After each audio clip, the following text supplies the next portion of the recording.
Here's our audience.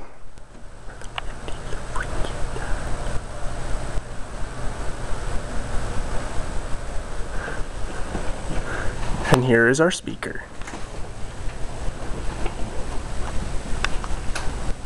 Everybody has a story about how they met their spouse. I like to think that my story is very unique. Not many people have known their spouse as long as I have known mine. My husband and I met as children, and we both grew up here in Boise. I was 9 and he was 11 when his family moved near mine and attended the same church that we did. My mom taught him in Sunday school when he was 12. Although we knew each other when we were this young, we didn't become friends until much later. Our paths crossed many times over the years. His mom runs an in-home daycare that 2 of my younger brothers attended, and Ryan spent one summer working for my dad, who owns a home building company. Because of all these connections, we were able to keep in touch with each other. A few years later, although we lived very close to each other, we went to different high schools. He attended Eagle High School and I went to Centennial. The summer before I was a sophomore, the youth of our church went on a week-long Pioneer trek. During this week, we became great friends. Following the Pioneer trek, we had what we like to refer to as our 2-week fling. We both remember the 2 weeks very clearly, but have very different stories of why and how it ended. Of course, we both want to try to blame each other. We each claim that the other person is the reasoning behind the parting. Because it was so long ago, we agreed to disagree. We kept in touch through high school.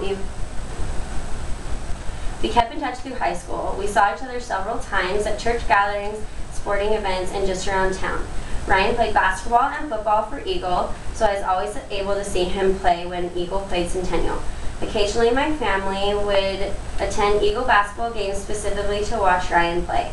A couple of years after we both graduated, we ran into each other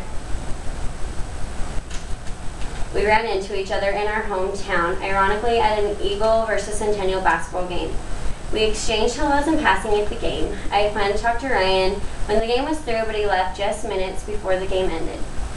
The next day I got a text message from an unknown number, and it turned out to be Ryan. He came to my house that night and we were inseparable. I had planned to move to Utah for school in just 3 days, but Ryan's charm took over and I decided to stay.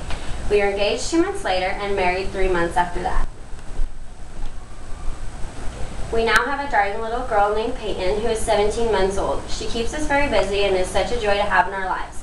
It is so fun to recall all of these things that happened in the past that brought us here and gave us this wonderful life we have together now. I'm going to film the slideshow.